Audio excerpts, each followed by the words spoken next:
একেবারে হযরত শাহজালাল আন্তর্জাতিক বিমানবন্দরে।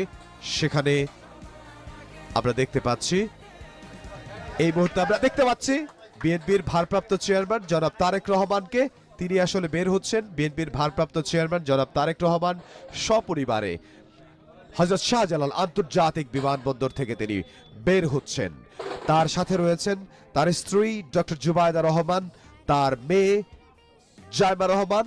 তারা আসলে একসঙ্গেই লন্ডন থেকে, লন্ডনের হিথ্রো বিমানবন্দর থেকে সিলেটে পৌঁছান এবং সিলেট থেকে ঢাকার হযরত শাহজালাল আন্তর্জাতিক বিমানবন্দরে এসে পৌঁছালেন।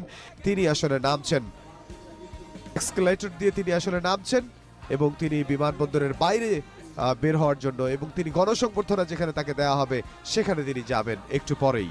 এবং আমরা দেখছি যে সপরিবারে বিএনপির ভারপ্রাপ্ত চেয়ারম্যান জনাব তারেক রহমান তিনি বের হচ্ছেন। হযরত শাহজালাল